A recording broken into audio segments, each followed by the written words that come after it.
Channel Euler mathematics. हमने पिछले video में देखा कि किस तरह से तीनों मेथड्स हैं linear equation in two variable को सॉल्व करने के।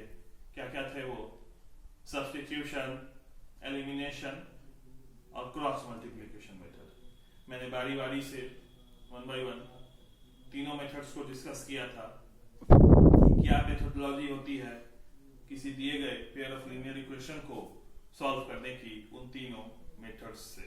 ओके, मैंने क्रॉस मल्टीप्लिकेशन की डिस्कशन की थी जिसमें मैंने x और y की वैल्यू निकाली थी। ओके, तो आज हमारा चैप्टर फुली फिनिश हो गया है linear equation in two variable, और आज हम लोग प्रॉब्लम सेशन करेंगे। क्या करेंगे? Problem session. हम लोग कुछ अच्छे प्रॉब्लम्स करेंगे बेस्ड ऑन लीनियर इक्वेशन, कुछ इंटीग्रेटेड प्रॉब्लम्स करेंगे। ओके, तो आइए देखते हैं।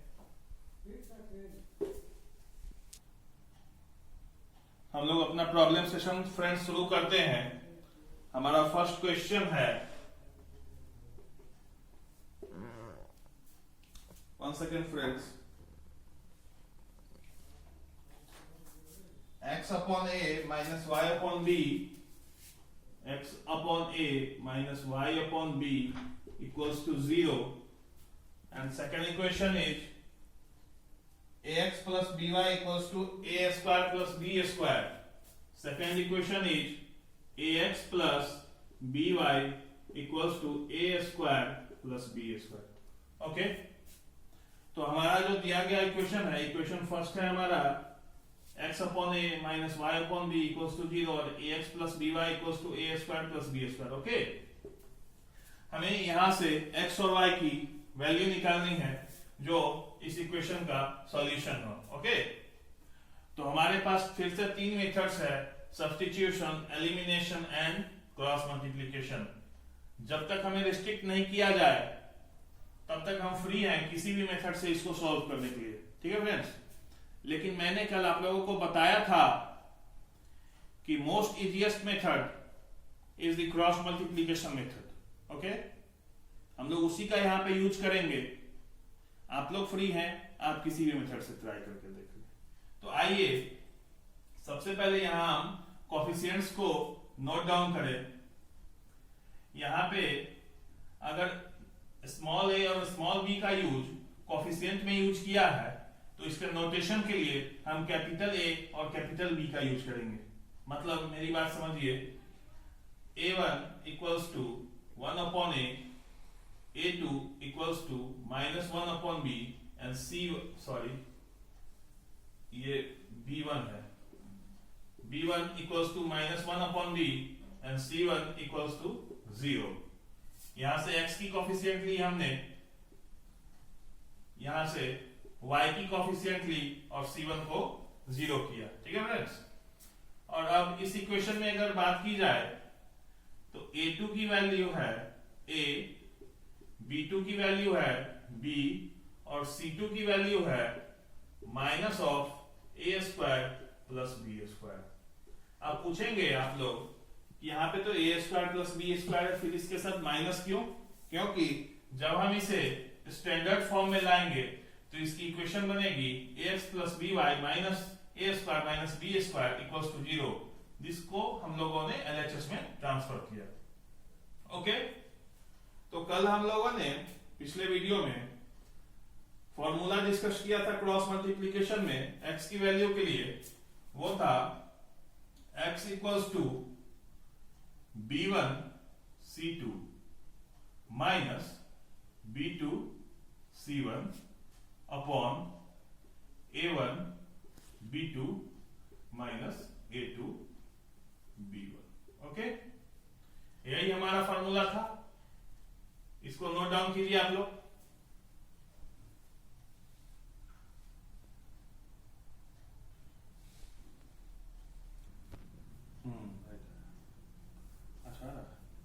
तो यहां पे हमने x की वैल्यू लिखी b1 c2 minus b2 c1 by a1 b2 minus a2 b1। यही फॉर्मूला हमने कल पिछले वीडियो में देखा था क्रॉस मल्टीप्लिकेशन से x को निकालने के लिए। तो हमने हमारा b1 यहाँ क्या है -1/b, यहाँ हमने रखा इंटू c2 क्या है -a² + b², okay, minus b2 क्या है हमारा b, और c1 क्या है 0, b इंटू 0, ठीक है, और a1 b2 क्या है 1/a into b2 b, minus a2 क्या है a, और b1 क्या है -1/b। इतनी बात, कोई दिक्कत? आइए आगे बढ़ते हैं।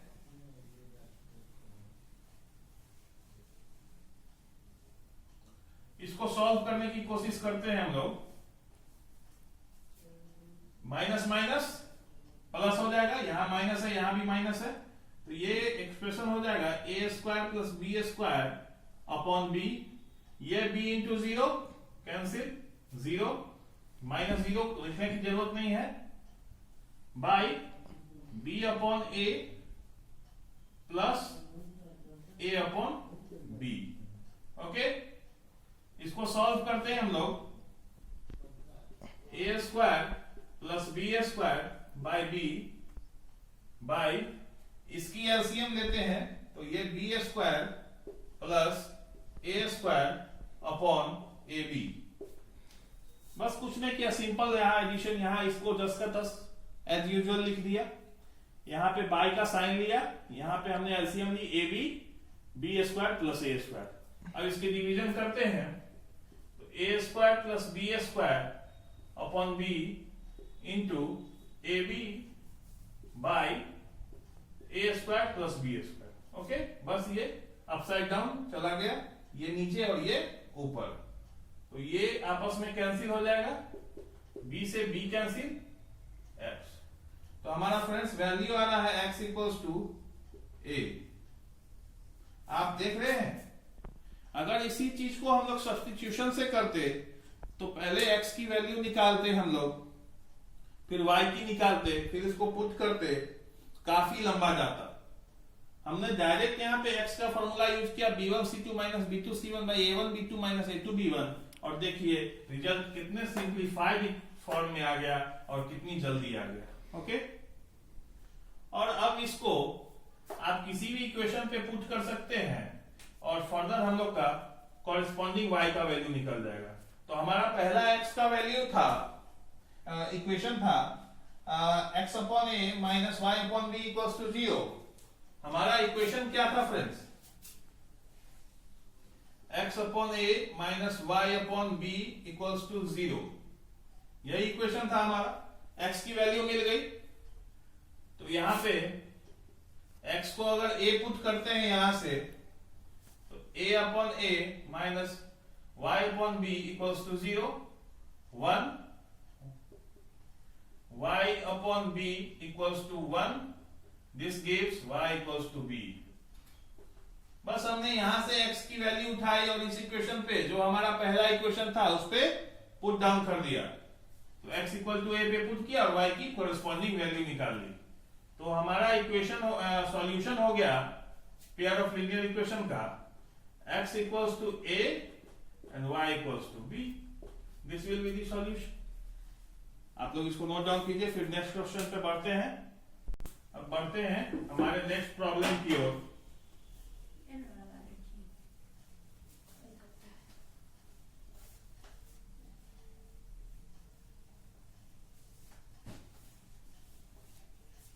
हमारा नेक्स्ट क्वेश्चन है फ्रेंड्स,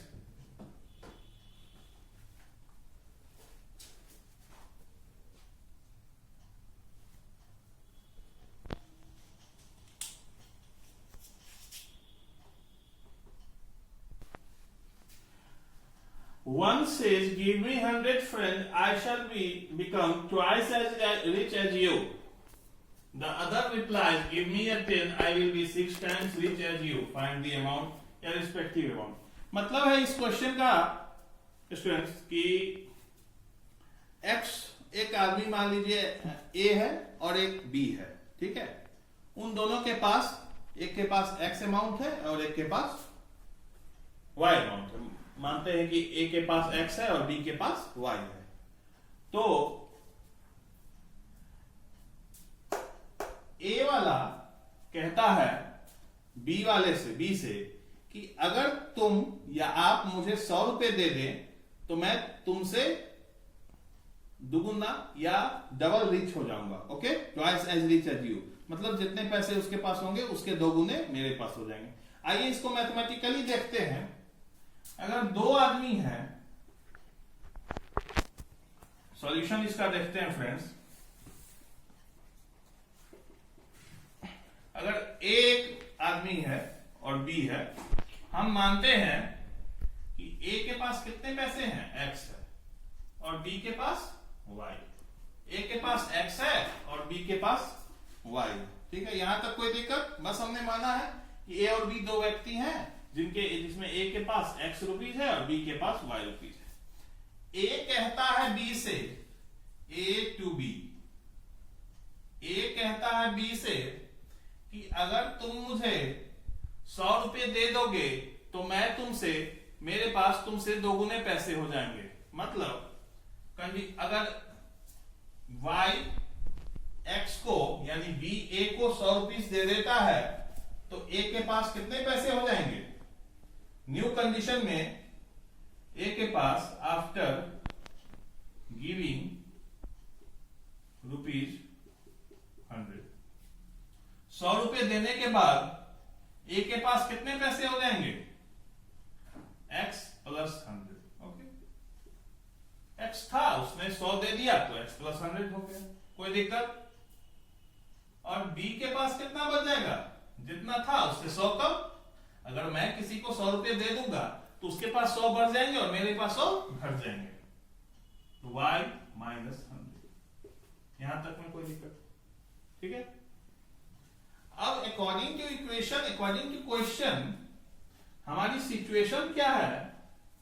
अकॉर्डिंग टू क्वेश्चन हमारी सिचुएशन ये है कि जब भी a को 100 रुपये दे देता है, यानी b के पास y माइनस 100 बचता है और a के पास x प्लस 100 बचता है, तो a जो है 2 टाइम्स ऑफ b हो जाता है। यानी a के पास जो मनी अब अवेलेबल है वो b के पास की अवेलेबल मनी की ट्वाइस है। ओके, इसको मैथमेटिकली रिप्रेजेंट करते हैं, यानी x प्लस 100 जो है वो twice of y minus 100।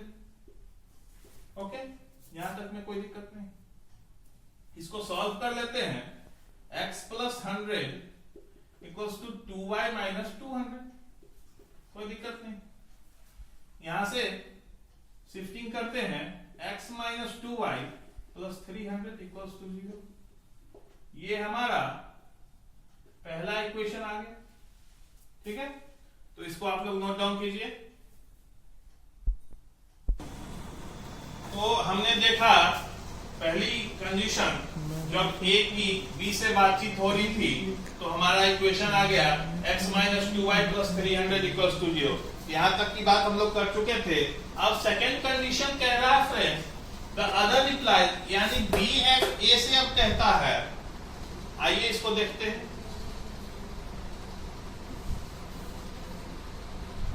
b क्या कहता है भाई a से? b टू a बातचीत हो रही है। b कह रहा है कि तुम मुझे 10 रुपए दे दो तो मैं तुमसे 6 गुना 6 टाइम्स रिचर हो जाऊंगा। ओके, आइए इसको देखते हैं। अगर b a से कह रहा है कि अगर तुम मुझे 10 रुपए दे दोगे, यानी न्यू कंडीशन में a के पास x माइनस 10 बचेगा और b के पास y प्लस 10 बचेगा। अगर a एक b को 10 रुपए दे रहा है तो इसके पास 10 ज्यादा हो जाएंगे और इसके पास 10 कम हो जाएंगे। यहां तक कोई दिक्कत? यही बात हमने मैथमेटिकली यहां लिखी है। ठीक है।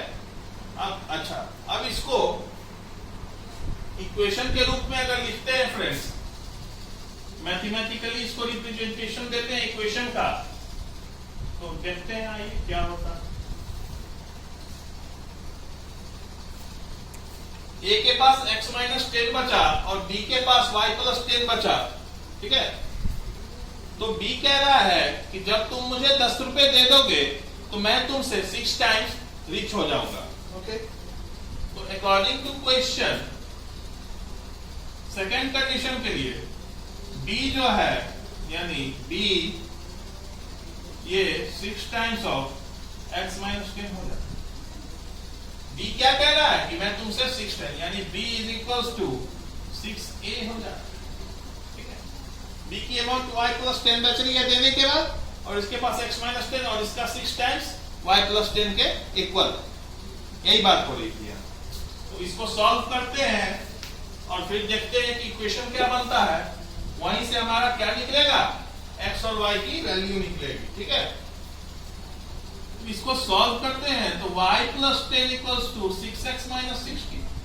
सिंपल मल्टीप्लिकेशन की हमने, ट्रांसफरिंग करते हैं तो 6x minus y minus 60 minus 10 minus 70 equals to. ठीक है, तो अब हमारे पास दो इक्वेशन आ गए हैं। ठीक है, इक्वेशन 1 और इक्वेशन 2। अब यहां से हमें सॉल्यूशन निकालना है x और y का, तो आप किसी भी मेथड से कर सकते हैं। यहां पर अगेन हम लोग क्रिस क्रॉस मल्टीप्लिकेशन की यूज करेंगे। क्या होता है वो, x equals to b1 c2 minus b2 c1 by upon a1 b2 minus a2 b1। ठीक है, यही तो हमारा सॉल्यूशन। तो सबसे पहले हम लोग कोएफिशिएंट्स को नोट डाउन कर लेते हैं। a1 equals to b1 equals to c1 equals to. ठीक है,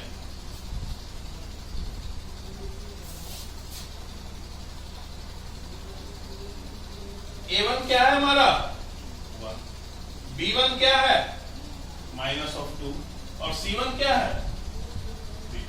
कोई दिक्कत, बस हमने कोएफिशिएंट ऑफ x, y और z लिख लिया, x, y और कांस्टेंट को लिख लिया। तो ये x का कोएफिशिएंट 1, y का कोएफिशिएंट माइनस ऑफ 2 और z का कांस्टेंट क्या है हमारा, कांस्टेंट हमारा 300। b1 equals to minus of 2। और फिर हम लोग यहां से इस वाले इक्वेशन से a2 की वैल्यू लिखते हैं तो वो आता है 6। b2 की वैल्यू लिखते हैं तो वो है माइनस ऑफ 1 और c2 की वैल्यू लिखते हैं तो है minus of 70। Okay, minus of 70। ठीक है फ्रेंड्स, अब कुछ नहीं करना है, बस वैल्यू पुट अप करना है। Put the value, get the answer. x equals to b1, b1 क्या है हमारा माइनस ऑफ 2 इंटू c2 क्या है हमारा माइनस ऑफ 70 माइनस b2 क्या है हमारा माइनस ऑफ 1 और c1 क्या है 300। ठीक है, बाय a1 क्या है हमारा 1, b2 क्या है माइनस 1 माइनस a2 क्या है 6 और b1 क्या है माइनस 2।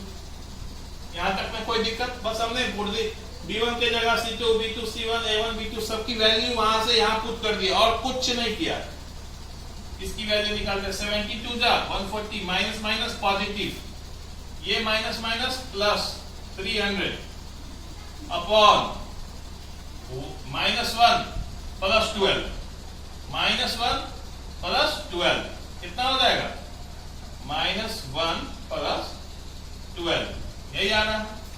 तो 300 और 140 कितना हो जाएगा फ्रेंड्स 440 अपॉन 11। ये कितने टाइम्स में 40 टाइम्स। x की वैल्यू कितनी आ गई 40। अब किसी भी इक्वेशन पे x को पुट कर देंगे, आइदर इक्वेशन 1 और इक्वेशन 2। तो अगर इक्वेशन 1 पे x की वैल्यू को पुट करते हैं तो आइए देखते हैं क्या होता। अगर इक्वेशन 1 पे putting the value of x in equation 1, putting the value of x in equation 1, ठीक है, तो यही चीज हम लोग कर रहे हैं। तो x क्या है 40, x के जगह 40 लिख देंगे, minus of 2y plus 300 equals to 0। तो 2y इक्वल्स टू 340,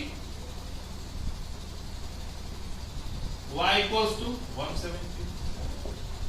ठीक है, यही हमारा सॉल्यूशन है।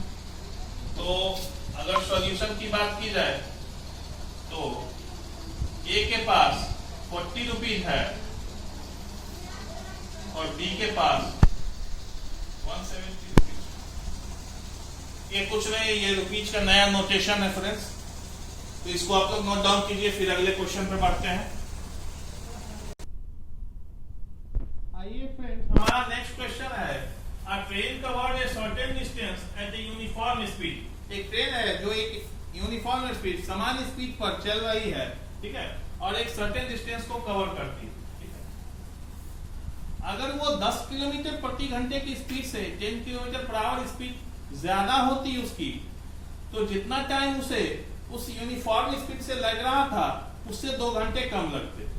हम लोग इसको देखते हैं मैथमेटिकली भी। अगर जो उसकी ये यूनिफॉर्म स्पीड थी उससे उसकी स्पीड 10 किलोमीटर पर आवर ज्यादा होती, तो उसे लगने वाला समय जो उस समय लग रहा था उससे 2 घंटे कम होता।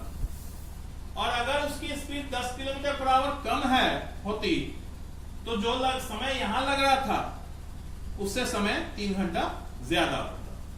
तो हमें क्या पता करना है कि आखिर उसने कितना डिस्टेंस कवर किया।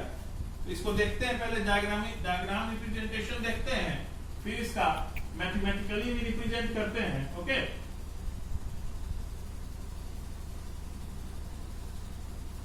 तो हमारे क्वेश्चन में फ्रेंड्स दिया है कि अगर ट्रेन इस ट्रैक पे चल रही थी,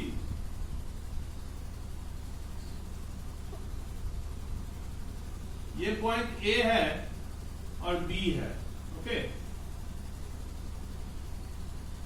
ठीक है फ्रेंड्स। इसी दोनों सर्टेन पॉइंट के बीच में ट्रेन चल रही है, ओके, ट्रेन जो है चल रही है, ठीक है फ्रेंड्स, इधर की। इन दोनों पॉइंट्स की दूरी कितनी है, इसको डी मान लेते हैं, ठीक है फ्रेंड्स। और ट्रेन की वेलोसिटी को या स्पीड को v मान लेते हैं, v किलोमीटर पर आवर और d किलोमीटर डिस्टेंस। v इसकी यूनिफॉर्म स्पीड है और d डिस्टेंस जो कि ट्रेन कवर कर रहा है। यही कंडीशन हमारी पहले लाइन में या पहले सेंटेंस में क्वेश्चन की दी हुई है। तो अब कहता है कि अगर ये 10 किलोमीटर यानी 10 किलोमीटर पर आवर स्पीड से ज्यादा चल रही होती, तो ये जो इतना डिस्टेंस कवर करने में लगने वाला समय था वो 2 घंटे कम होता। और अगर ये 10 किलोमीटर प्रति घंटे की स्पीड से कम चल रही होती, तो लगने वाला समय जो है वो 3 घंटे ज्यादा होता। तो हमें फाइंड क्या करना है फ्रेंड्स, ये डिस्टेंस ए और बी के बीच की दूरी फाइंड करनी है, ठीक है। तो आइए देखते हैं, अगर इस कंडीशन में लगने वाले समय को हम लोग टी से रिप्रेजेंट करते हैं फ्रेंड्स, टाइम को टी से रिप्रेजेंट करते हैं, तो टाइम क्या होता है, डिस्टेंस अपॉन वेलोसिटी या स्पीड। तो डिस्टेंस कितनी है, d अपॉन v, यही टाइम है। अभी इस कंडीशन में अभी हम कुछ नहीं जान रहे आगे की क्या दिया हुआ है। इस कंडीशन में लगने वाला समय d अपॉन v हो। न्यू कंडीशन में, कंडीशन फर्स्ट में जब v जो है कितना हो जा रहा है, v प्लस 10, ओके, v कितना हो जा रहा है, v प्लस 10। इस कंडीशन में अगर हम लोग टाइम निकाले, डिस्टेंस तो हमेशा सेम ही रहेगा फ्रेंड, उसमें कोई चेंजिंग नहीं हो सकता है। और उस टाइम को अगर हम t1 से रिप्रेजेंट करें, जब स्पीड v से v प्लस 10 हो जा रही है, तो d upon v plus 10। Simple सा इक्वेशन। पिछले कंडीशन में जब टाइम और वेलोसिटी v था और डिस्टेंस d था, तो टाइम d बाई v लगा। कंडीशन फर्स्ट में जब स्पीड v से v प्लस 10 हो गई, तो लगने वाला समय जो है वो d अपॉन v प्लस 10 हो गया, ठीक है। और कंडीशन सेकेंड जो है हमारा फ्रेंड्स, जहां v जो है v माइनस 10 हो जा रहा है, तो यहाँ पे अगर लगने वाले टाइम को t2 से रिप्रेजेंट करें, तो टाइम क्या लगेगा, d अपॉन v माइनस 10, ठीक है। बस हमने कुछ नहीं किया, डिस्टेंस अपॉन वेलोसिटी की। यहाँ पे वेलोसिटी v प्लस 10 हो गई थी, तो v प्लस 10 की। अब आते हैं क्वेश्चन पे फ्रेंड्स। अभी तक हमने सिर्फ कंडीशन का डिस्कशन किया था कि आखिर वहां हो क्या रहा है, ठीक है। तो अब दिया हुआ है कि जब v से v प्लस 10 हो रहा है स्पीड, तो टाइम कितना घट जा रहा है? 2 आवर्स। यानी अगर ये टाइम t है और ये v प्लस 10 में टाइम को t1 लिया है, तो t माइनस t1 कितना आ रहा है? 2 आवर्स। यही पहला कंडीशन है फ्रेंड्स हमारा। t माइनस t1 क्या है? 2 है। ठीक, फिर से देख लीजिए, ये दोनों टाइम है। जब स्पीड बढ़ेगा तो समय घटेगा, ठीक है, और स्पीड घटेगा तो समय बढ़ेगा।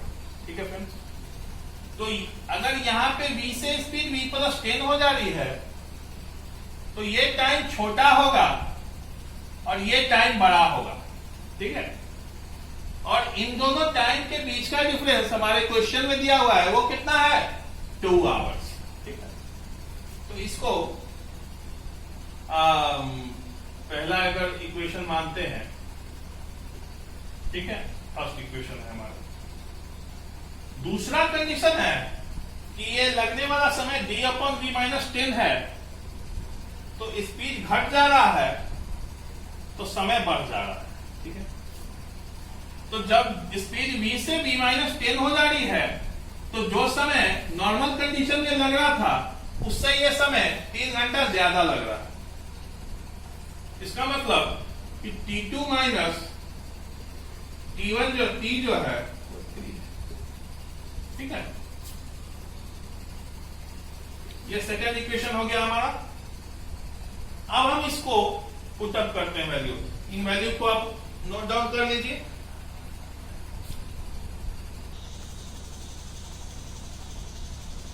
तो आइए देखते हैं कि हमारा क्या आता है यहां से इक्वेशन। अगर फर्स्ट इक्वेशन की बात की जाए तो t है, इक्वेशन फर्स्ट की बात की जाए तो t के जगह क्या रखेंगे? d upon v minus of t1 क्या है? d upon v plus 10 equals to 2। यही तो हमारा इक्वेशन है फ्रेंड्स। ठीक है, तो अगर यहां से बात की जाए तो d अगर कॉमन ले लें, पहले हम लोग इक्वेशन ही निकाल लेते हैं, फिर आगे की बात करते हैं। इक्वेशन 1 को इस तरह से लिख सकते हैं। इक्वेशन 2 की बात की जाए तो t2 क्या है हमारा? d upon v minus 10 minus d upon v, t क्या है? d upon v equals to 3 hours. ठीक है, बस हमने सबके जगह उसकी responding value, corresponding value put up कर दी और कुछ नहीं किया आगे। तो इतना आप लोग नोट डाउन कीजिए।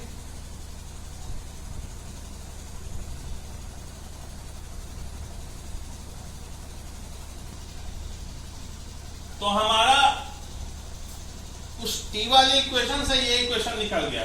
अब हमें दो चीज इस इक्वेशन में नहीं पता है, यानी हमारे पास दो वेरिएबल हैं, वो है d और v। तो अगर दो वेरिएबल है और हमारे पास ये दो इक्वेशन है, तो ये तो हम जानते हैं कि हमें किसी न किसी फॉर्मूले से, किसी न किसी मेथोडोलॉजी से, आइदर सब्स्टिट्यूशन, एलिमिनेशन और क्रिस क्रॉस मल्टीप्लिकेशन, हमें इसकी वैल्यू मिल ही जाएगी।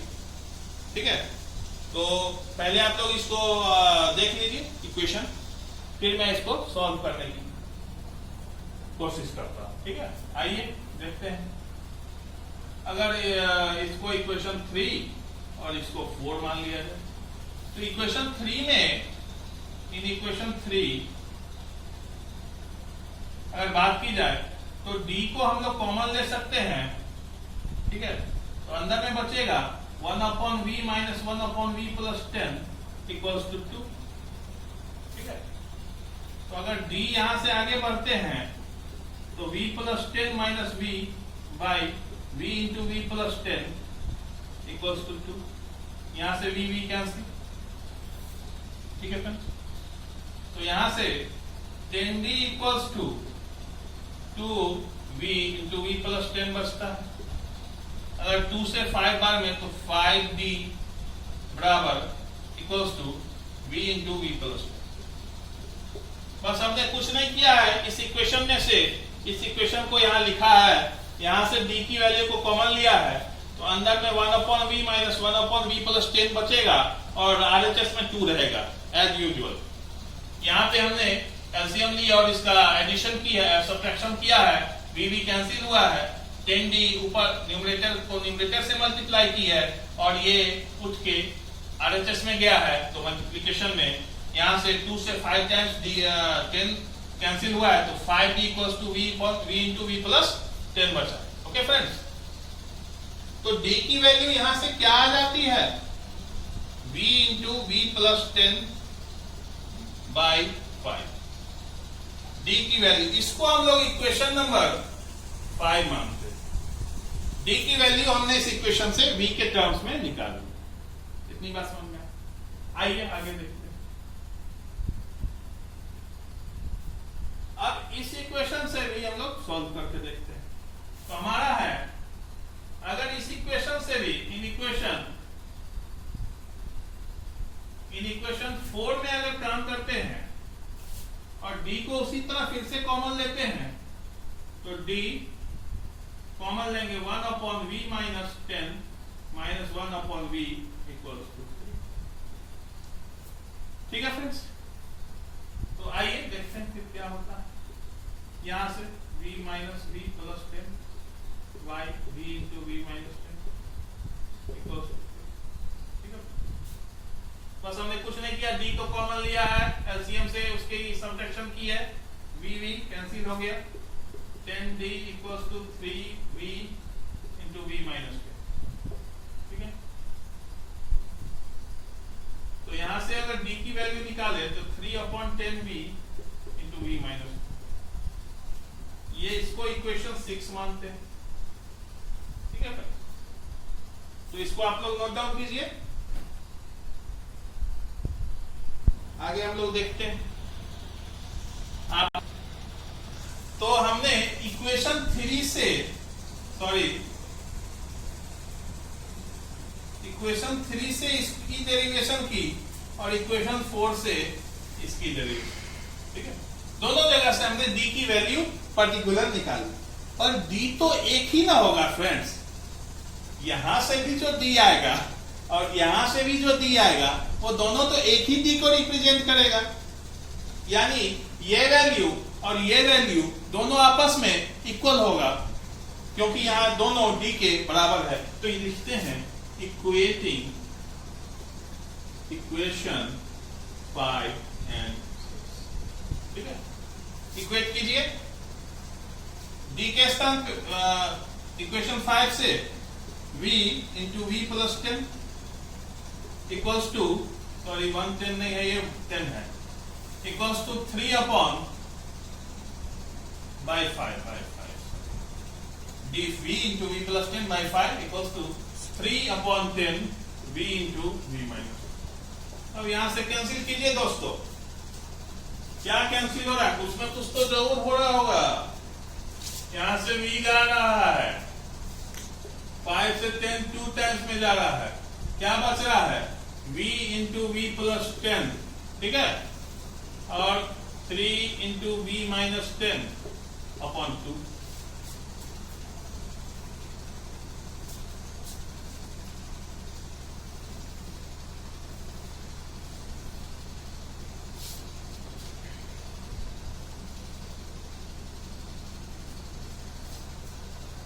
इसको सॉल्व करते हैं, ये v कैंसिल हो चुका है, तो 2v plus 20 criss cross multiplication की हमने यहाँ, 2v plus 20 equals to 3v minus 30, यही तो आ रहा है हमारा। इसको ट्रांसफर करते हैं 2v, तो v बराबर 30 प्लस 20 50 किलोमीटर पर आवर, और किसी भी इक्वेशन में पुट कर दीजिए, d की वैल्यू क्या थी, v into v plus 10 upon 5, v कितना है 50 into 50 plus 10 60 by 5, 600 kilometre answer. तो d की वैल्यू कितनी आ गई, 600 किलोमीटर। इसको नोट डाउन कर लीजिए, तो फिर हम लोग बढ़ते हैं।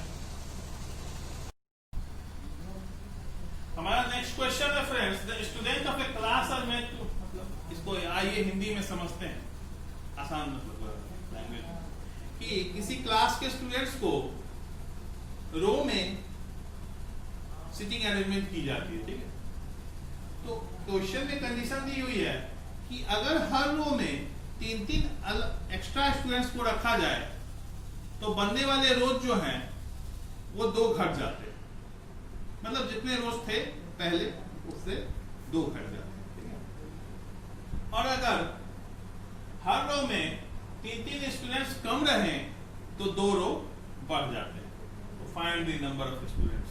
फिर से देखते हैं कि किसी क्लास के स्टूडेंट को रो में सिटिंग अरेंजमेंट की जाती है। अगर हर रो में 3-3 स्टूडेंट्स एक्स्ट्रा होते हैं तो नंबर ऑफ रोज जो है वो कितना लेस हो जाता है, 1 बाय 1 से।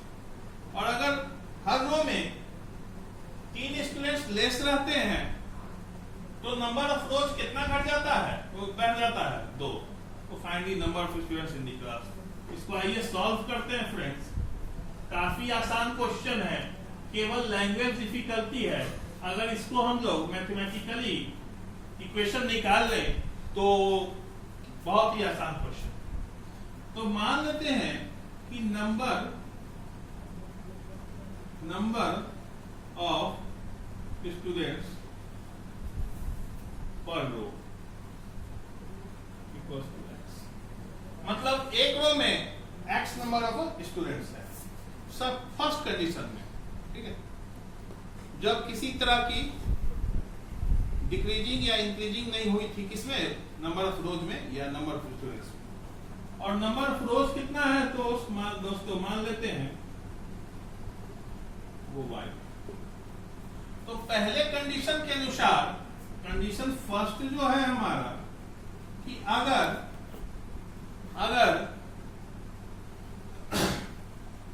हर रो में नंबर ऑफ स्टूडेंट्स कितने बढ़ जाते हैं, 3 से। अगर हर रो में नंबर ऑफ स्टूडेंट्स कितने बढ़ जाते हैं, NS से हम लोग रिप्रेजेंट कर रहे हैं नंबर ऑफ स्टूडेंट्स। अगर हर रो में 3 से बढ़ जाते हैं तो नंबर ऑफ रोज कितने हो जाते हैं, y माइनस।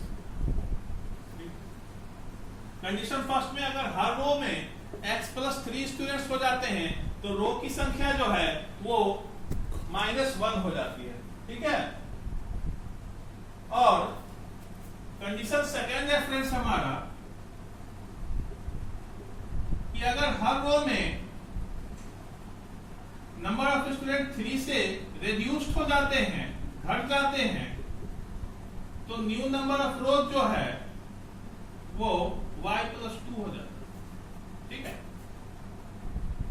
अगर 3 स्टूडेंट्स हर रो में घटा दिए जाते हैं, हर रो में 3 स्टूडेंट्स की नंबर ऑफ स्टूडेंट्स घटा दिए जाते हैं, तो नंबर ऑफ रोज जो है +2 हो जाता है, 2 से इंक्रीज हो जाता है। अगर बात की जाए इस कंडीशन से अगर बात की जाए तो नंबर ऑफ स्टूडेंट्स पर रो है x और नंबर ऑफ रोज है y, तो number of students in class कितने होंगे। अगर इस कंडीशन से बात की जाए तो पर रो में नंबर ऑफ स्टूडेंट्स अगर x है और नंबर ऑफ रोज y है, तो टोटल नंबर ऑफ स्टूडेंट्स कितने होंगे, टोटल नंबर ऑफ स्टूडेंट्स कितने होंगे फ्रेंड्स, x इंटू y। यहां तक में कोई दिक्कत, हर रो में x है और रो की संख्या y है, तो x इंटू y। और यहां पे नंबर ऑफ स्टूडेंट्स कितने होंगे, कंडीशन फर्स्ट में नंबर ऑफ स्टूडेंट्स कितने होंगे, नंबर ऑफ स्टूडेंट्स पर रो इंटू रोज, तो x+3 इंटू y -1। और कंडीशन 2 में सिमिलरली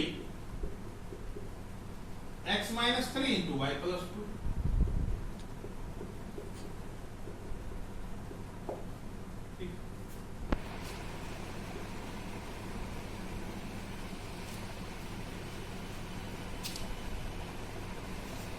हमने तीनों कंडीशन में नंबर ऑफ स्टूडेंट्स की निकाला।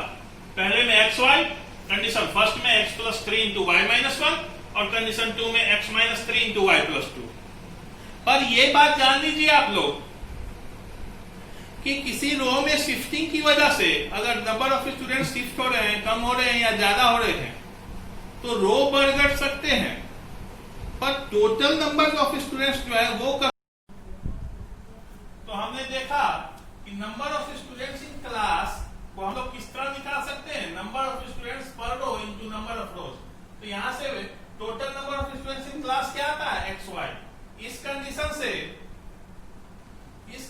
से total number of students class में क्या आते हैं, x plus 3 into Y minus 1 और इस कंडीशन से x minus 3 into Y plus 2। पर आप लोग ये बात जान लीजिए कि ये तीनों का रिप्रेजेंटेशन भले ही अलग अलग है पर ये तीनों एक ही नंबर है, वो है total number of students in the class.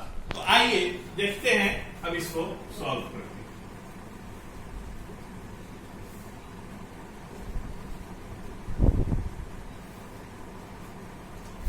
तो फर्स्टली हम लोग यहाँ पे क्या करते हैं कि इस ये वाले कंडीशन को इस कंडीशन से इक्वेट करते हैं, क्योंकि दोनों एक ही चीज है, number total number of students in class.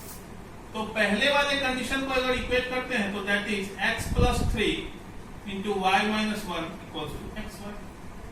ठीक है, x y minus x plus 3y, x y minus x plus 3y minus 3 equals to x y. यहां से एक्स वाई कैंसिल हो, एक इक्वेशन आ गया, इसको स्टैंडर्ड फॉर्म में ले जाते हैं, x minus 3y plus 3 equals to, ये एक इक्वेशन आ गई। ठीक है, और दूसरी कंडीशन को अगर इक्वेट करते हैं, कंडीशन 2 को इससे इक्वेट करते हैं, क्योंकि दोनों टोटल नंबर ऑफ स्टूडेंट्स ही अल्टीमेटली दे रहा है, तो इक्वेट कर सकते हैं। तो x minus 3 into Y plus 2 equals to x y. इसको मल्टीप्लाई करते हैं, x y plus 2x minus 3y minus 6, ये कैंसिल आउट, तो इक्वेशन आ गया 2x minus 3y minus 6 equals to, ये इक्वेशन सेकेंड हो गया और ये इक्वेशन फर्स्ट हो गया। अब हम लोग को दो वेरिएबल में दो इक्वेशन मिल चुका है, अब क्या देरी है, केवल सॉल्व करने का देरी है। तो हम लोग किस मेथड को यूज करेंगे, क्रिस क्रॉस मल्टीप्लिकेशन को। आप लोग किसी से भी करके देख लीजिए। तो यहां से पहले हम लोग x और y के कोएफिशिएंट्स को लिखेंगे, तो that is a1 equals to 1, b1 equals to minus 3 and c1 equals to 3। ठीक है, और यहां से कोएफिशिएंट्स को लिखेंगे, तो a2 equals to 2, b2 equals to minus 3 and c2 equals to minus 6। बस हमने कुछ नहीं किया है, यहां से x और y की कोएफिशिएंट्स को a1 के टर्म में लिख लिया है और यहां से भी x और y की कोएफिशिएंट्स को लिख लिया है। ठीक है, आइए देखते हैं x की वैल्यू क्या होती है, b1 c2 minus b2 c1 by a1 b2 minus a2 b2। x की वैल्यू निकालिए, b1 कितना है माइनस 3, c2 कितना है माइनस 6, माइनस b2 कितना है माइनस 3, b1 कितना है माइनस 3 और b2 कितना है, ठीक है, और c2 minus 6 minus of b2 कितना है हमारा माइनस 3 और c1 क्या है 3 upon a1 b2, a1 1 dot minus 3 minus a2 b1, a2 2 dot minus 3। यही है हमारा a1 b2 माइनस 2 इंटू, इसको सॉल्व करते हैं, 6 3 जा 18 plus 9 upon minus 3 plus 6, minus 3 plus 6 27 upon 6 3 9, यानी नंबर ऑफ स्टूडेंट्स पर रो कितना आ रहा है 9। ओके, x की वैल्यू 9 आ गई हमें, ठीक है फ्रेंड्स। तो यहां से हम लोग को y का वैल्यू निकालना है, तो किसी भी इक्वेशन पर इसको पुट कर दीजिए आप लोग और कॉरेस्पॉन्डिंग y की वैल्यू निकाल लें। तो हम लोग इस इक्वेशन पे पुट करते हैं x की वैल्यू 9, इस इक्वेशन पे x minus 3y plus 3 equals to 0, 9 minus 3y plus 3 equals to 0, तो 3y की वैल्यू हो जाएगी 12, ठीक है। तो y बराबर 4, ठीक है फ्रेंड्स। y की कितनी वैल्यू आ गई? 4। तो टोटल नंबर ऑफ स्टूडेंट्स क्या था? अगर टोटल नंबर ऑफ स्टूडेंट्स को t से डिफरेंस करते हैं तो x डॉट y था, तो x कितना निकला था हमारा? 9 into 4, that is 36. This is the answer, required answer. तो इसको नोट डाउन कीजिए, फिर हम लोग क्वेश्चन पे प्रोसीड करते हैं अपने।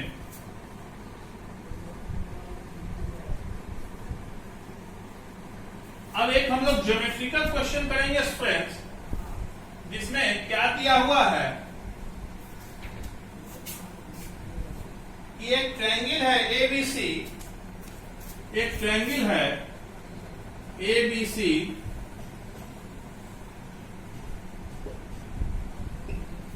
जिसमें एक सर्टेन रिलेशन दी हुई है और उससे हम लोगों को तीनों एंगल की मेजरमेंट निकालनी है। वो रिलेशन क्या है? Angle C equals to 2 angle B equals to sorry 1 second, I have to refer. Angle C बराबर 3 equals to 2 angle A plus B, 2 angle A plus B। यही हमारा दिया गया कंडीशन है कि angle C equals to 3 into angle B equals to 2 into sum of angle A and angle B। Then we have to find all the angles A, B and C. Okay? तो आइए देखते हैं, अगर B को हम लोग theta मान ले, अगर B को हम लोग थीटा मान ले, ठीक है, तो C कितना हो जाएगा? B के स्थान पे पहले इक्वेशन से देखिए, अगर B को हम लोग थीटा मान ले तो 3 इंटू थीटा, एंगल C क्या हो गया? 3 थीटा, ठीक है। और अब हमारे पास अगर A थीटा के टर्म्स में आ जाए तो हम लोग सर्टेन फेवरेबल कंडीशन में पहुंच जाएंगे। तो यहां से हम लोग कोशिश करते हैं A निकालने का, ओके। तो अगर 3 ऑफ एंगल B, ये एक इक्वेशन की बात, एक कंडीशन की बात की थी हमने, 3 of angle B equals to 2 of angle A plus 2 of angle B, ये बात यही, 3 of angle B 2 of angle A, यही बात हमने लिखी। तो एंगल B को हमने क्या माना था? 3 theta equals to 2 of angle A plus 2 of angle B को थीटा माना। तो यहां से अगर थीटा को इधर ले आते हैं, थीटा को इधर ले आते हैं, तो एंगल A बराबर थीटा अपॉन 2, यही आ जाएगा। तो एंगल क्या है मिल गया हम लोग को? थीटा अपॉन 2, ठीक है। तो इतना नोट डाउन कीजिए, फिर मैं इसमें प्रोसीड करता हूं। हमें तो आइए, अब हमें सभी एंगल्स की value in terms of theta मिल गई। अब तो आप लोग समझ ही गए होंगे, खैर मैं बता दे रहा हूं कि काफी आसान प्रॉब्लम था ये, केवल इसकी रिप्रेजेंटेशन इतनी कठिन थी। तो आइए, angle A plus angle B plus angle C कितना होगा? 180 डिग्री पर, सॉरी मैंने पाई कह दी थी तो गलती से, पर 180 डिग्री को पाई भी कहा जाता है। तो आइए, एंगल A कितना है? Theta upon 2 plus angle B कितनी है? Theta plus 3 theta equal 180 degree, 180 degree. आइए इसको सॉल्व करते हैं। Theta plus 2 theta plus 6 theta equals to 360 degree. ये बात समझ में आनी चाहिए, ये कैसे हुआ? हमने कुछ नहीं, 2 की एलसीएम ली, सबके साथ एडिंग की और इस 2 को 180 से मल्टीप्लाई कर दिया। 6 2 189 थीटा इक्वल्स टू 360 40 डिग्री, तो theta equals to 40 degree, theta का मान क्या निकल गया हमारा 40 डिग्री। तो थीटा बाई 2 क्या आ जाएगा 20 डिग्री। तो 3 थीटा क्या आ जाएगा 120 डिग्री। आप लोग एडिंग करके देख लीजिए 120 20 140 140 140 180 दिस इज द कंडीशन। और एंगल कंडीशन था कि एंगल सी जो है 3 एंगल बी होना चाहिए तो है, और एंगल सी जो है 2 एंगल ए प्लस बी, तो 40 plus 2 20 60 into 2 120 this is the required condition. तो काफी आसानी से ये क्वेश्चन सॉल्व हो गया केवल इसका रिप्रेजेंटेशन। तो ठीक है, आप लोग इसको नोट डाउन कीजिए, फिर अगला क्वेश्चन हम लोग देखते हैं।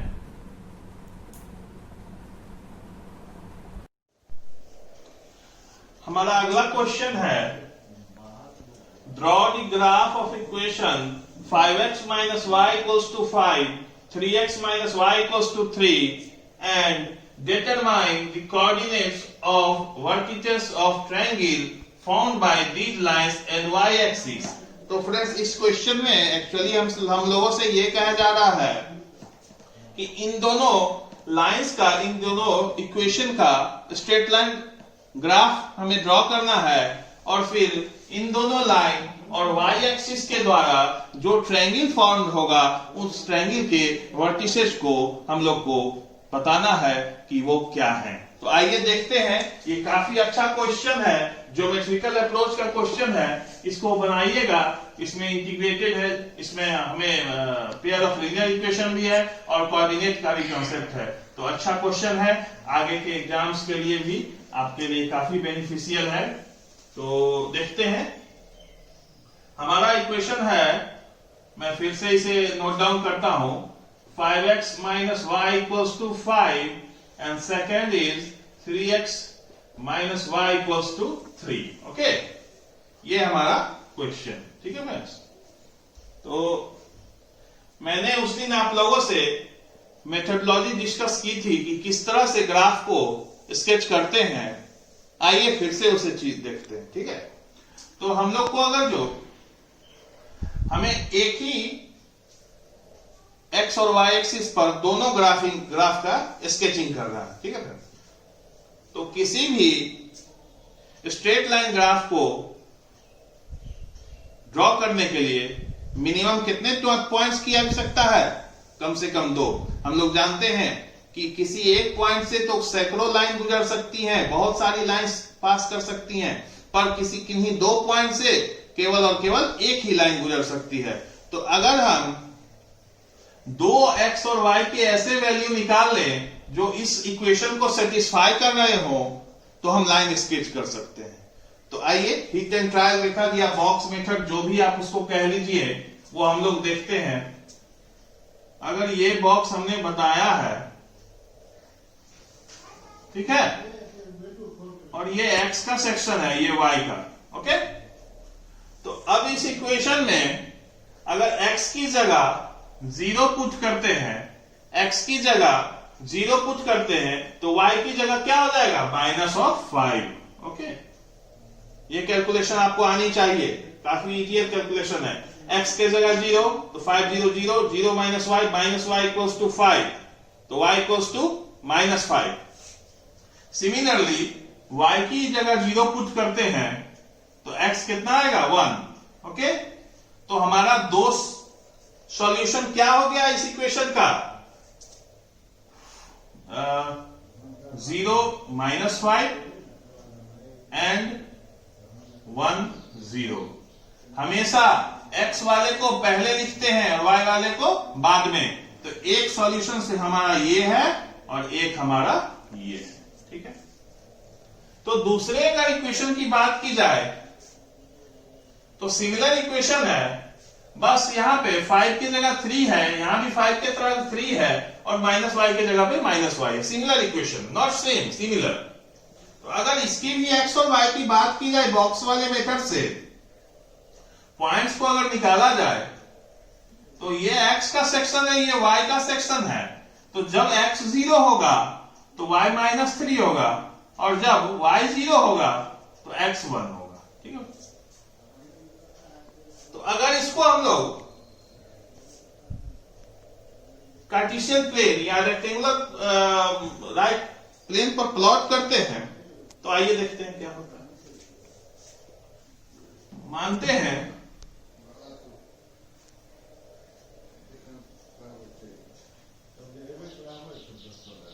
ये हमारा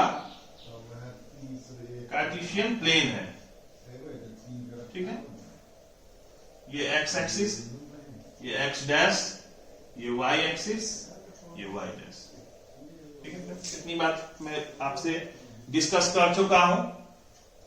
तो अगर इन दोनों पॉइंट्स की प्लॉटिंग की जाए, इन दोनों पॉइंट्स की प्लॉटिंग की जाए, तो अगर 0 - 5 मतलब क्या है, इस पॉइंट्स की कोऑर्डिनेट एक्स कोऑर्डिनेट 0 है, यानी ये पॉइंट वाई एक्सिस पर लाई करेगा, और वाई कोऑर्डिनेट -5 है, तो डाउनवर्ड वाई एक्सिस यानी ओरिजिन से नीचे लाई करेगा। इसे हम लोग क्या करते हैं, ओरिजिन। ओरिजिन का कोऑर्डिनेट क्या होता है, 0, 0, यानी एक्स और वाई को दोनों 0 होता है, ठीक है फ्रेंड्स। ये ओरिजिन है, ये ओ रिप्रेजेंट कर रहा है, ये 0, 0 है। तो आइए देखते हैं, ये हो गया 0 और -5, और ये जो पॉइंट है 1, 0, ये एक्स एक्सिस पर लाई करेगा क्योंकि वाई कोऑर्डिनेट 0 है, और पॉजिटिव एक्स एक्सिस पे लाई करेगा। तो यहां पे अगर मान लेते हैं 1, 0, ये सपोजिशन है, आप लोग इसको एक्चुअली भी ड्रॉ करके देख सकते हैं। तो अगर इस लाइन की को खींचा जाए,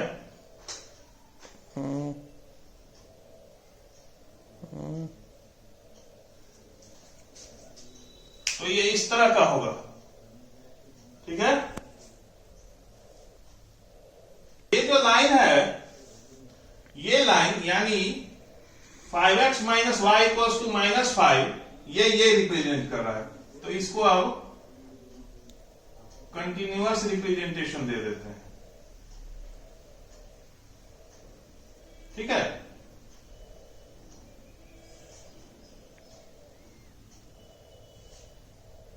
सॉरी,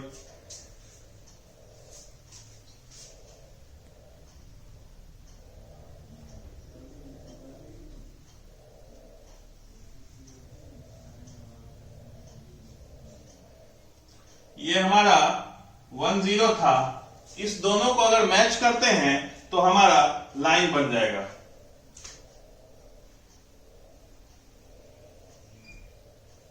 यही हमारा लाइन है। ये किस चीज का इक्वेशन है, 5x - y = 5।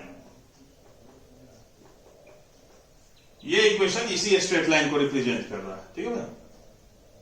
दूसरा पॉइंट है हमारा 0 - 3 और 1, 0, जिससे कि 3x - y = 3 पास कर रहा है। तो ये पॉइंट इस थोड़ा -5 से -3 थोड़ा ऊपर लाई करेगा, तो इसे हम लोग मान लेते हैं। और दूसरा पॉइंट तो सेम है, यहां भी 1, 0 है और यहां भी। तो अगर इस पॉइंट और इस पॉइंट को मिलाया जाए तो गिवन इक्वेशन का ज्योमेट्रिकल रिप्रेजेंटेशन जो कि स्ट्रेट लाइन होगा वो मिल जाएगा।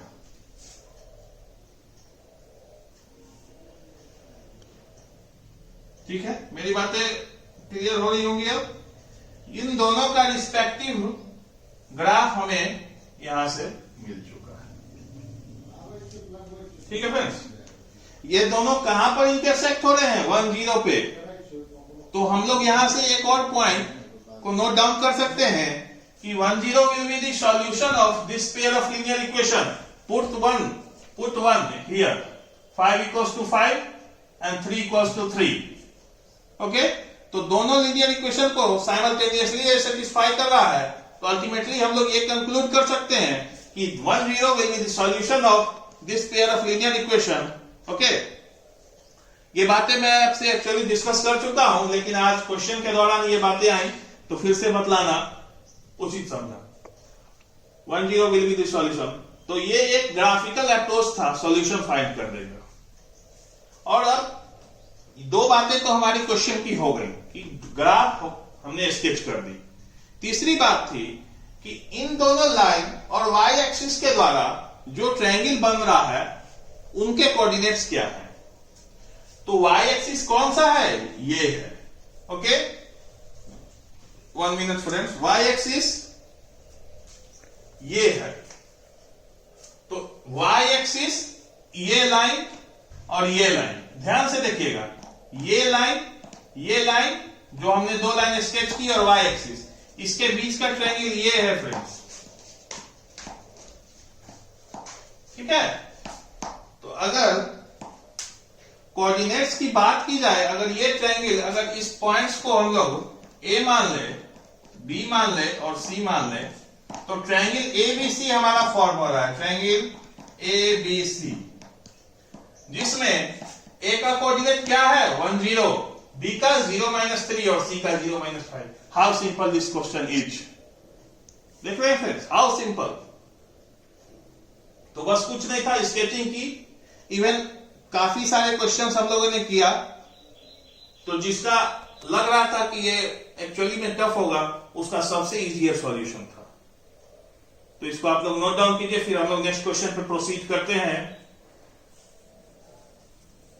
कि ये एक सर्किल है, सॉरी ये एक सर्किल है जिसमें कि एक क्वाड्रिलेटरल इंस्क्राइब है, ओके, मतलब ये क्वाड्रिलेटरल इस सर्किल के अंदर बना हुआ है। तो अगर किसी सर्किल के अंदर कोई क्वाड्रिलेटरल है, तो बेसिकली उसे हम लोग क्या कहते हैं, साइक्लिक क्वाड्रिलेटरल। क्या कहते हैं, साइक्लिक क्वाड्रिलेटरल। तो ABCD क्या है हमारा, साइक्लिक क्वाड्रिलेटरल।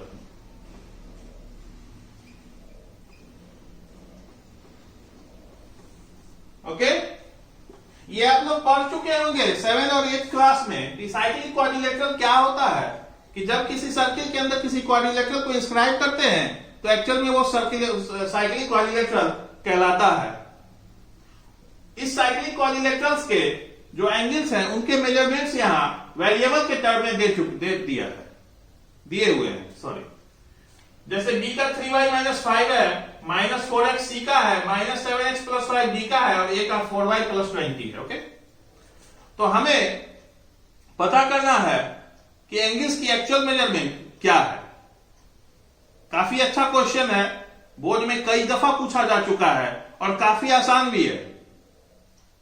केवल रिप्रेजेंटेशन से लग रहा होगा कि ये तो ज्योमेट्री आ गया, पर एक्चुअल में इसमें ज्योमेट्री तो है ही नहीं।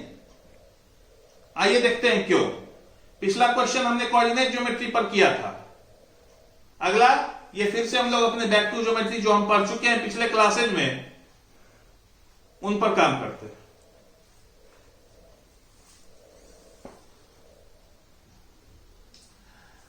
साइक्लिक क्वाड्रिलेटरल की एक प्रॉपर्टी होती है फ्रेंड्स, क्वाड्रिलेटरल की प्रॉपर्टी नहीं होती है ये, साइक्लिक क्वाड्रिलेटरल की प्रॉपर्टी होती है कि इनके अपोजिट एंगल का सम जो होता है वो 180 डिग्री होता है, ओके। तो साइक्लिक क्वाड्रिलेटरल के अगर यहां से पॉइंट देखें, cyclic quadrilateral sum of opposite angles is 180 degree. This is the representation of angles in mathematical term. You can use it. Short representation. Okay? तो आइए, अब तो काम ही खत्म हो चुका है।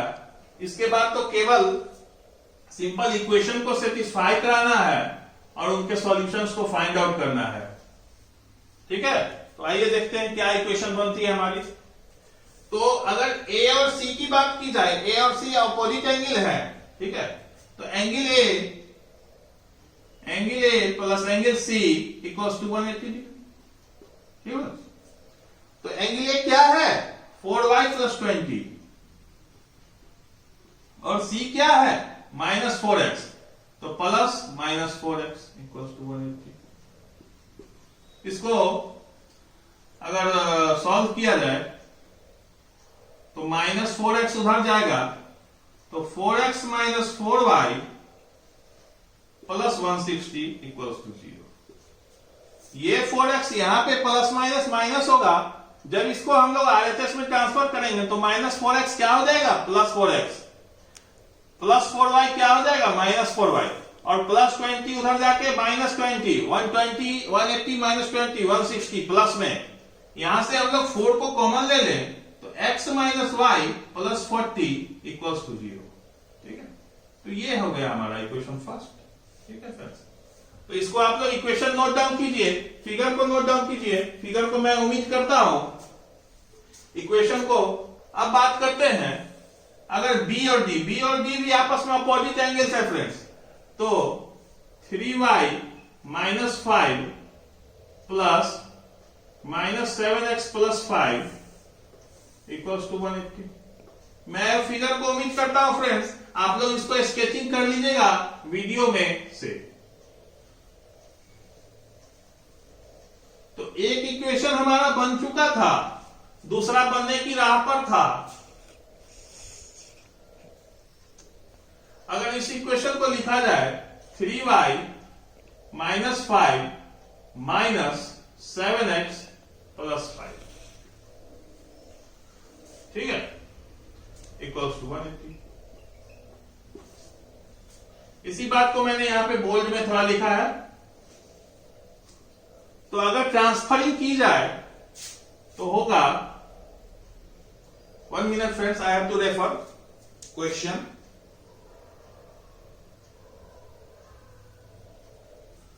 तो यहां से 5 और 5 कैंसिल हो रहे हैं और ट्रांसफरिंग की जाए तो 7x minus 3y plus 180 equals to 0। ये सेकेंड इक्वेशन है फ्रेंड्स हमारा। तो अगर इस दोनों को हम लोग सॉल्व कर लेते हैं तो एंगल आ जाएगा हमारा, जो भी एंगल रिक्वायर्ड हो, या एक्स और वाई की वैल्यू आ जाएगी, उसको पुट अप करेंगे तो फाइनली आंसर आ जाएगा। तो आइए देखते हैं, अगर एक्स की वैल्यू की बात की जाए तो b1c2 minus b2c1 upon a1b2 minus a2b1। यह फार्मूला हम लोगों ने यूज भी काफी किया था और काफी ब्रीफली मैंने इसको एक्सप्लेनेशन भी की थी। तो अगर यहां से x और y की कोफिशिएंट्स की बात की जाए तो a1 1 है,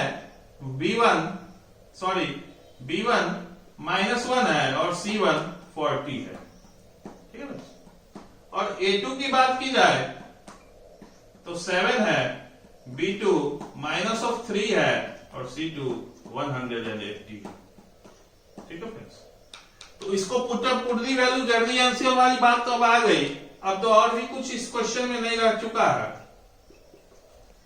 b1 के प्लेस पर minus 1 into b180 minus 1 into 180 minus of b2 के प्लेस पर माइनस ऑफ 3 इंटू c1 40।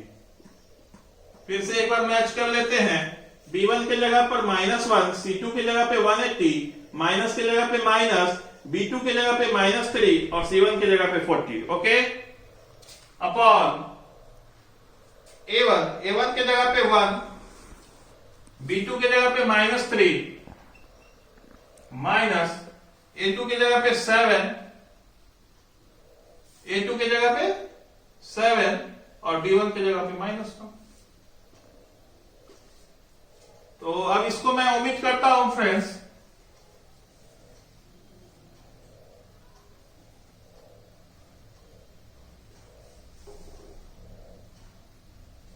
तो अगर सॉल्व करते हैं x वहां से तो minus 180 plus 120, okay, minus 180 plus 120, ये प्लस हो जाएगा, अपॉन माइनस 3 प्लस 7, ठीक है, ये हमारा आ रहा है। तो माइनस ऑफ 60 अपॉन 4, ये कितना आ गया, माइनस ऑफ 15, ठीक है फ्रेंड्स। x की वैल्यू कितनी आ गई, माइनस ऑफ 15। तो हमारे इस इक्वेशन में हमारा अगर पुटअप करते हैं, इस x की वैल्यू को इक्वेशन नंबर 2 में पुट करते हैं, इस x के तो 7 into minus of 15 minus 3y plus 180 equals to 0, okay, यही था हमारा इक्वेशन।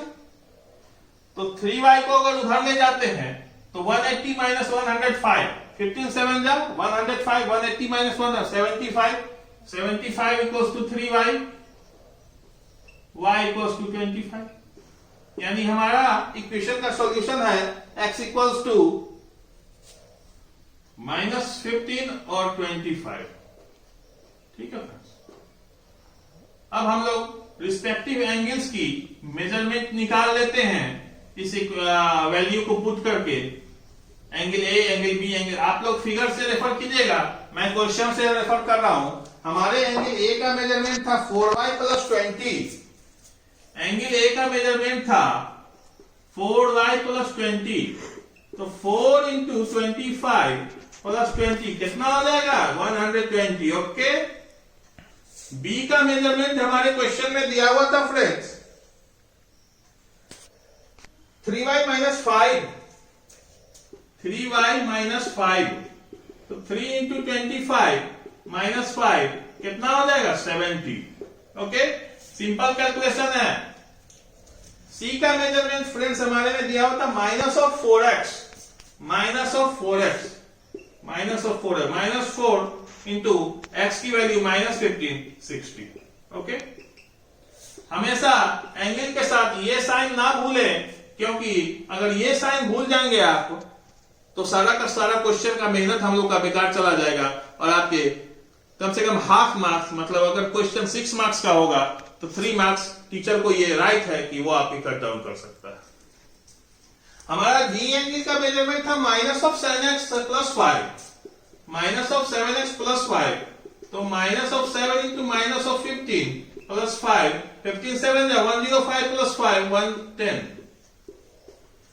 अगर आप जानना चाहते हैं कि हमारा दिया गया ये हमारा जो सॉल्यूशन निकला है अगर करेक्ट है या नहीं करेक्ट है, तो आप angle A plus angle B plus angle C plus angle D करके देख लें कितना आता है। Angle A plus angle B plus angle C plus angle D equals to 120 70 190 190 60 250, 250 और 110 360। तो एग्जैक्टली हमारा यह सॉल्यूशन सही है, क्योंकि क्वाड्रिलेटरल के सम ऑफ एंगल्स कितना होता है 360। Please note down.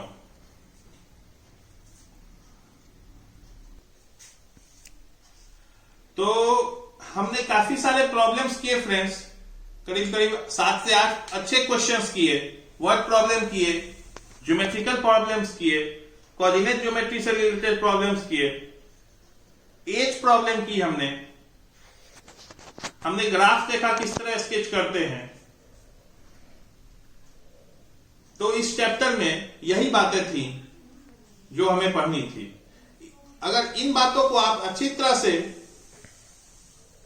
ग्रैब कर लेते हैं तो कोई भी क्वेश्चन आपका लेफ्ट आउट नहीं हो सकता है एग्जाम में, इस बात की 100% गारंटी है। ठीक है फ्रेंड्स, तो इसको अच्छे से पढ़िए। प्रत्येक क्वेश्चन जो मैंने यहां करवाया है उसको दोबारा कीजिए, तिबारा कीजिए, 2 टाइम्स 3 टाइम्स 4 टाइम्स कीजिए और देखिए किस तरह से आपका कंसेप्ट डेवलप हो सकता है। पहली दफा में आपसे मेरे से पढ़ने के बावजूद भी इंडिपेंडेंटली सॉल्व नहीं हो पाए, लेकिन अगर आप 3 बार 4 बार एक ही क्वेश्चन को करेंगे बार बार समझते हुए, तो आपके में एक सोच डेवलप होगी और उस सोच के कारण आप कोई भी क्वेश्चन कर सकते हैं।